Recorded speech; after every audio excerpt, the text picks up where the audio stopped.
This is the cheapest three-row plug-in hybrid SUV in Australia. It's the Chery Tiggo 8 Super Hybrid, and honestly, it actually deserves Super as part of its name because this thing stacks up so well from a value for money perspective, from the tech that's on board, and also because of the powertrain. I'll tell you all about it in this review, show you through this car in detail, and also tell you some great alternatives that you might be able to consider. Right, let's check it out, shall we? Tiggo 8 Super Hybrid time.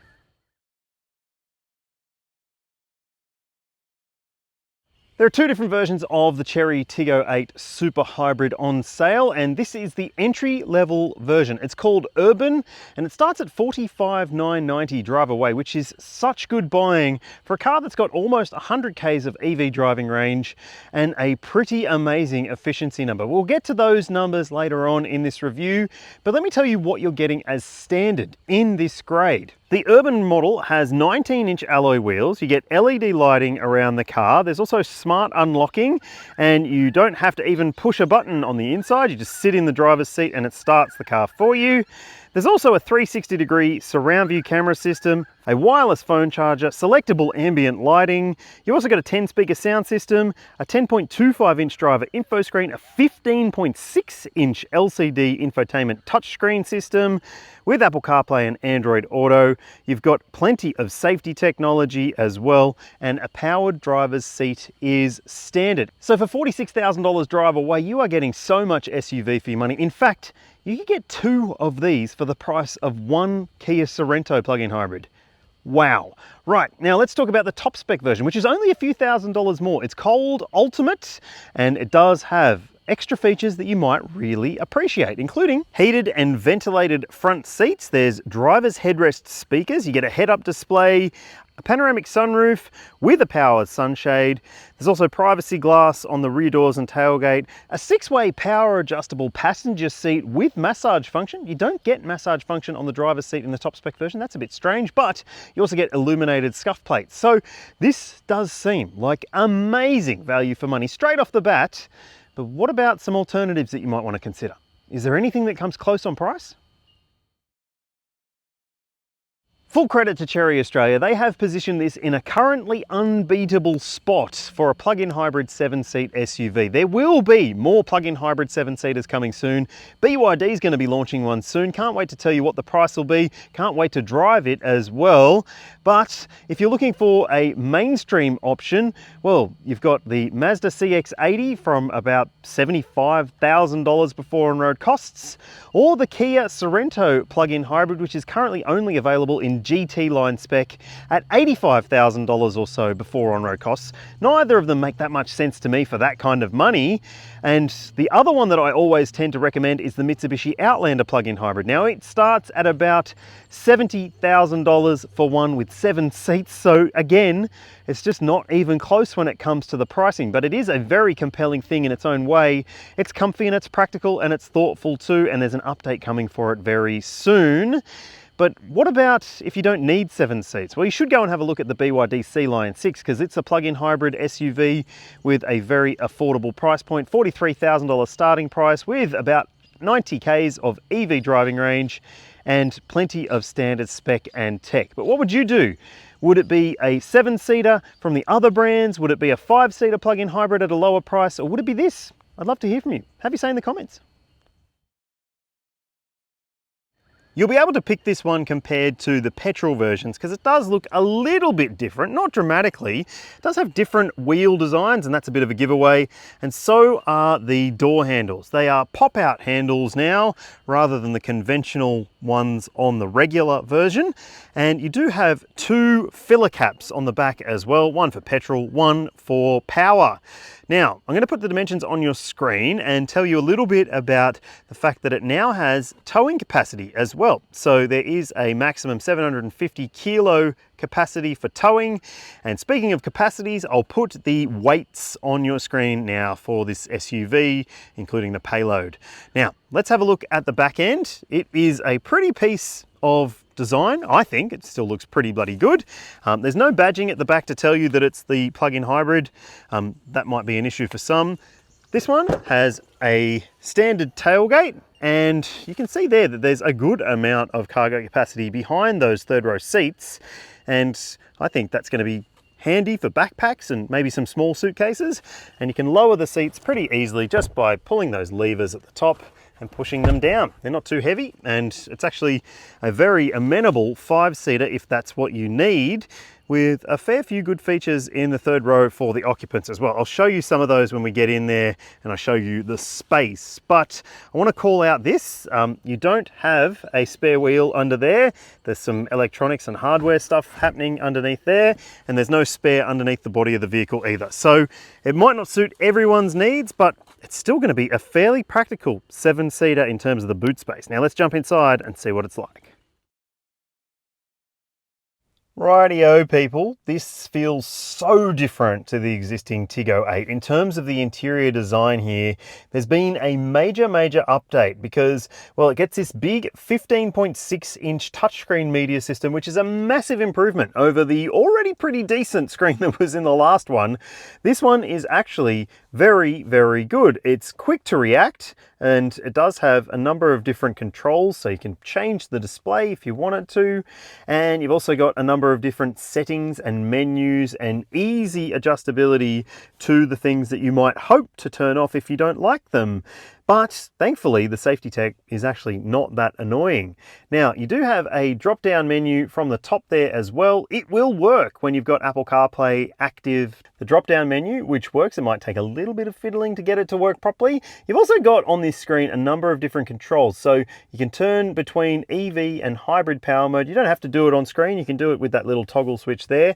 You've also got drive mode controls there, which are doubled up there as well. So if you do want to change the drive mode, it will talk to you each time it changes. Eco mode. Sport mode. Yeah, okay. So you get the idea. It changes with a voice prompt. Anyway, you've also got lane departure prevention over there too. You can adjust your wiper sensitivity on screen, which is a bit peculiar. And you've also got right here a volume scroller and a brightness scroller. So that is pretty neat, I gotta say, to be able to use the screen to do lots of those functions and turn stuff off that you don't want. But there's one thing that is a bit strange here. Your electronic park brake is a button on the screen. I don't really like that. Now, if you are looking to get into your climate stuff when you've got CarPlay, as you see, just scroll up and then you can do that. Or you could say, hello, Chery. You can tell me. Temperature to 23 degrees. Okay. There we go. You've got that tech there if you want to use it. You've got the on-screen controls for your fan, so you do have to sort of get used to how it all behaves. If you are one of those people who doesn't like touchscreen controls, you might not necessarily like this screen and the way that it all behaves. But yeah, you just tap it and then you'll be able to go back into the screen. You don't have to muck around with the vent controls on screen. They are actual physical vents, which is great. And you've also got some buttons like your recirc and your demisters on the screen there too. Now, in terms of the other controls for the settings of the car, as I said, there's plenty of different adjustability in here. You can keep an eye on your energy management stuff, see how much range you've got left, for instance, change drive settings if you want to change between modes. And there's also a quick controls panel there if you do want to make some adjustments. You do have to do the mirrors through the touchdown screen. Well, you don't have to do it through there, but you can. So if you want to adjust your side mirrors, you can do that. But look, you'll get used to this screen. It's actually far more intuitive and snappy than the existing screen, and it makes a big difference to the experience in here, I've got to say. Now, in front of the driver, there is another screen, as you can see right there. There is no bloody way it's 30 degrees outside, people. It's about 15. But it is a pretty simple screen to get your head around. Down here, you'll see you've got your total driving range or your petrol driving range, and then also your EV battery range. And you can configure this screen to show you a few different bits of information, as you can see there. And it's pretty easy to get your head around. I like it. Now, I don't like some of these controls. For instance, these piano black finishes on the steering wheel, they're not great. And yeah, it'll just take some getting used to in terms of like how you use the cruise control, for instance. And you've also got a gear selector on the stalk, which is a bit peculiar. If you're wondering, you've got light controls down there if you want to use them, and a petrol filler cap button.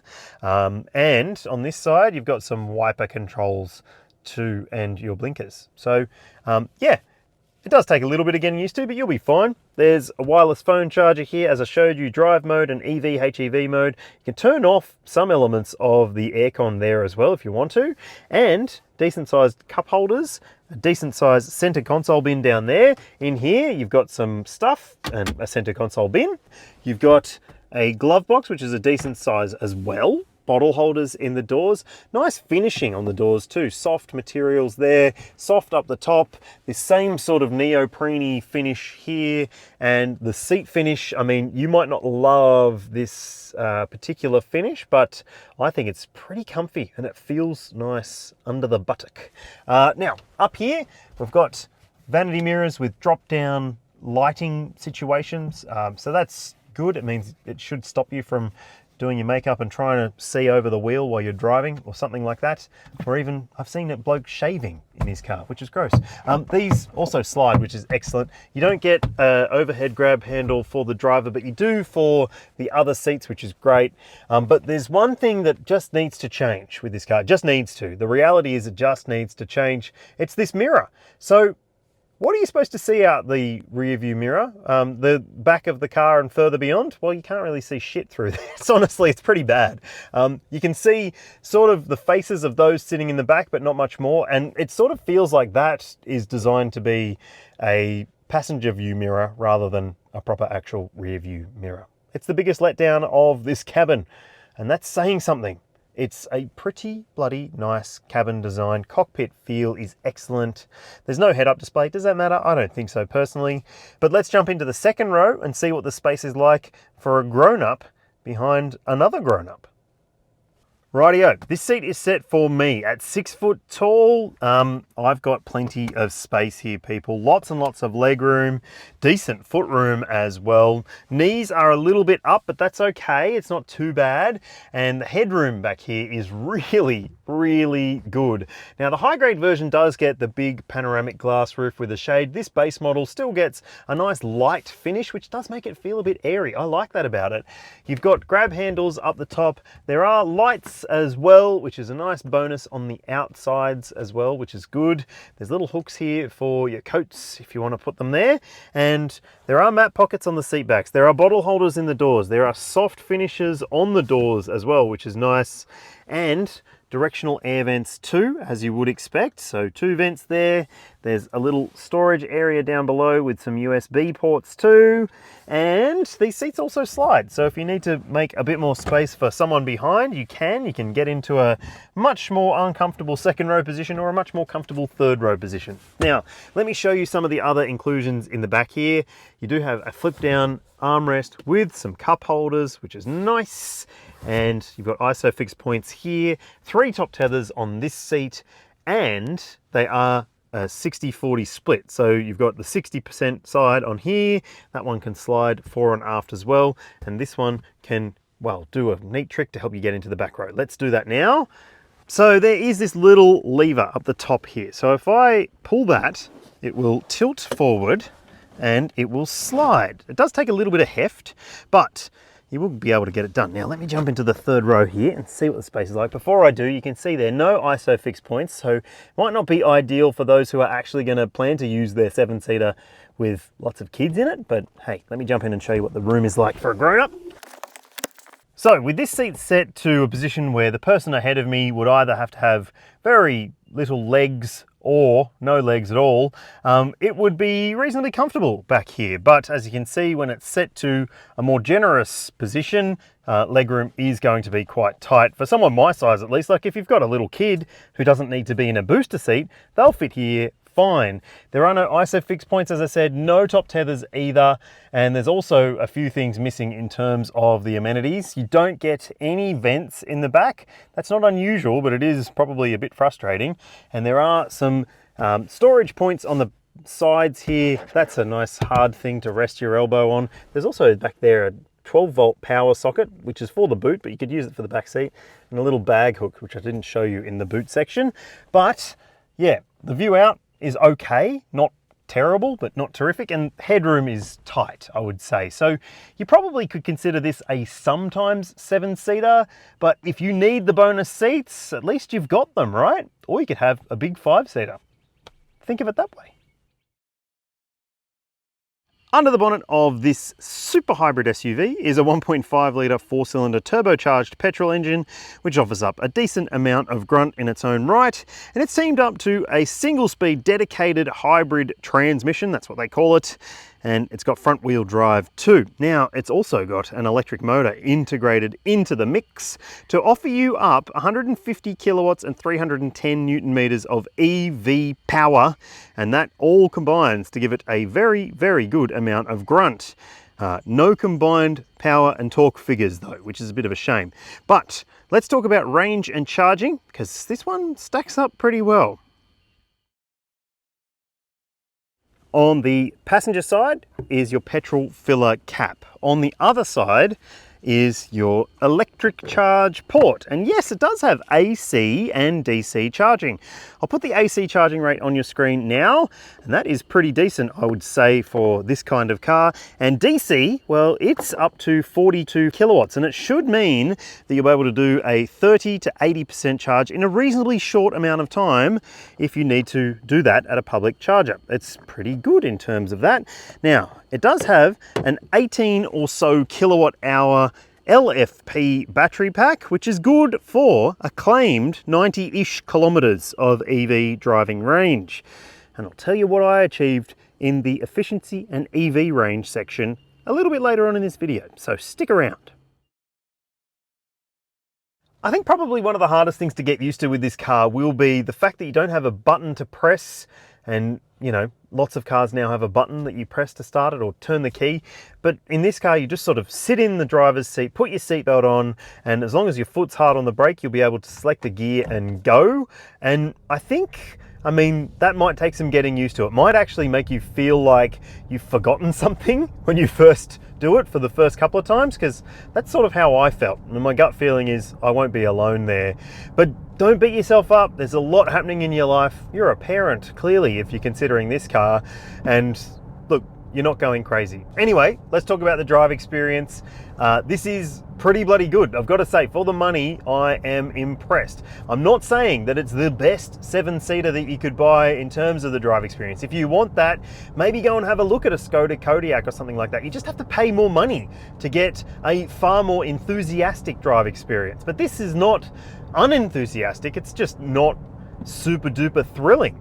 I don't think it needs to be though. Quite frankly, it is doing exactly what it needs to do, and that is to be comfortable, to be relatively predictable in terms of the driving dynamics, but also to have the EV setup sorted. And it does. Like, I drove in EV mode from the Sydney airport area all the way up to the mid-central coast in fully electric mode, and that was about 70 something kilometers of EV driving in a mix of different traffic situations, and it did it all fine. There was only one time where we were going up a steep hill, one of those steep hills, you know, if you've driven up the motorway from Sydney, there's a steep hill there, and it kicked the engine into life. But I put it back into EV mode and it just sort of did what it was supposed to do after that. Now, the car can drive up to 120 k's an hour in full EV if the battery is over 30% charge level, which is pretty impressive. Then if it isn't, the petrol engine will kick into life. You do have regen braking that can help you recuperate some potentially lost energy to feed back to the battery pack too, so that's a nice bonus. Now, the thing is that you do have selectability with those modes, so you can pick between EV and HEV or hybrid, and that is promising in its own way. And I just think that you are getting a very, very smooth and refined and enjoyable driving experience for this car, whether it's in EV mode or hybrid mode. I've driven in both, and I've actually found that it's very, very quiet when the engine is running, like super duper quiet. So that's a plus in its own right, because it means that you don't have to feel like you're frazzled when you get where you're going, apart from maybe the whinging kids in the back. But look, it is very, very enjoyable. For the most part, extremely likable. And while it's not necessarily the biggest and best SUV in this segment, it's not the greatest thing to drive, I don't think it really needs to be. And one of the things that you might struggle to come to terms with though is the steering. It's a little bit difficult to judge in some situations and seems to be even more so depending on the mode that you're in. I found it to be okay. It's just for higher speed open road driving, you might not be able to feel like it's a dynamic tool. It's fine around town, and that's probably where it's going to spend most of its time, and it does turn around pretty quickly as well, so you do have a good turning circle. The other thing I like about it, Continental tires as standard, so that is a nice inclusion. They have great grip and they're quiet too, which is another bonus. The ride comfort is very, very, very good. I am impressed. It does feel like it's made for family requirements, and while there is a little bit of body roll, who cares, because it's comfortable, right? That's my whole thought process with this car. It is comfortable and it's really likable, as I keep saying. And another thing that gives me the big thumbs ups is the safety systems in this car. They are not too annoying. In fact, they're barely even noticeable, and that is a huge tick of approval from me, because, well, in a lot of other cars I have to get in and turn everything off, like the lane keeping assistance, like the speed sign recognition, like the driver monitoring camera system. In other cars, those technologies can make the drive experience feel terrible. In this car, because they are done well, it doesn't feel terrible. In fact, it's very enjoyable, this car, to drive. On the freeway, the speed sign system doesn't bing and bong at you. You can turn off the volume if you want it off and it will stay off. And also, the lane keeping assist feature, well, when it's on cruise control and it does push you around a little bit, I didn't like that all that much, but if you don't want that on, you don't have to have the lane keeping on. And it means that you're getting a better drive experience as a result. And the driver monitoring camera system, well, it's not annoying either, because it actually offers you some leniency. So if you are sitting here playing on the screen, maybe you're just doing something, there you go. So it was a few seconds before it went, hey mate, you should probably be paying attention. And hey, I like it for that. I'm actually pretty grateful for the fact that it's not annoying.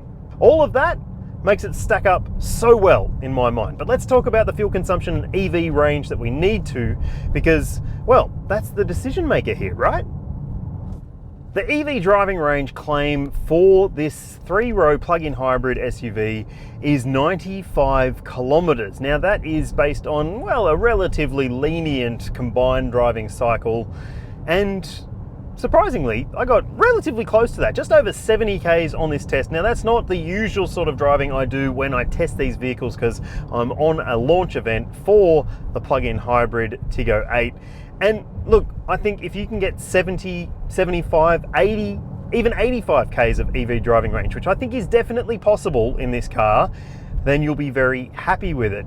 Now, beyond that, the fuel consumption number is, well, one of those rather unbelievable low numbers for this vehicle. So the claim is 1.3 litres per 100 Ks. That is hard to believe, and I would say very hard to achieve. That might be possible for the first 100 kilometers of driving, but for the next 100, well, you're gonna have to rely more on the petrol engine, and you won't have a full battery to take advantage of. But over this test drive, I've done another 100 Ks, and I've seen a pretty impressive number. You'll see it on your screen now. And for a 3-row hybrid SUV, that is better than acceptable. In fact, I would say it's exceptional for this kind of car. But you need to keep in mind the fuel requirement is 95 RON premium unleaded. So yeah, it needs the good juice.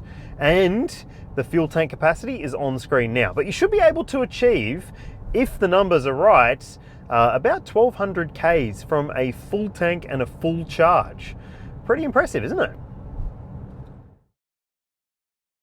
Chery hasn't confirmed whether there is a 5-star ANCAP rating for this model just yet, but for the petrol version that came before it, it had 5 stars, and this one does have a lot of carry-over technology and equipment as standard.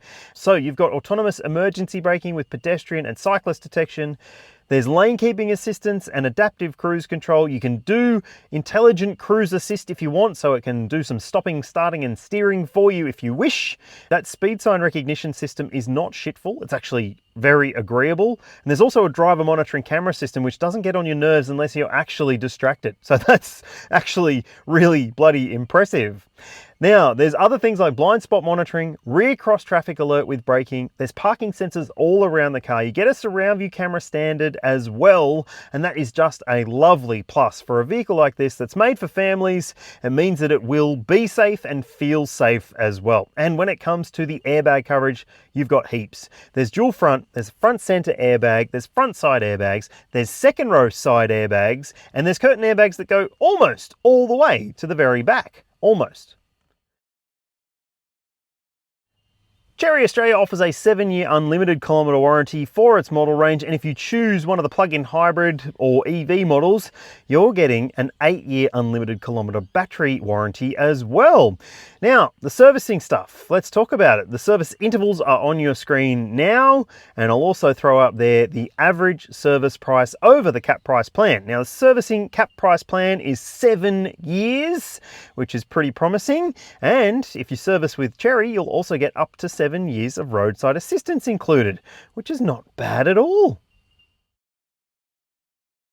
Not only is the super hybrid version of the Tiggo 8 amazing value for money, but it's also practical and thoughtful and really comfortable to drive. So it could be a great choice for those who are looking for this type of car and they want EV driving range as part of their mindset. And look, if that's you, I reckon it's well worth a test drive. Tell me if you like it. Tell me if you'd buy one. Thanks for watching. And thanks for subscribing. I'll see you when I see you.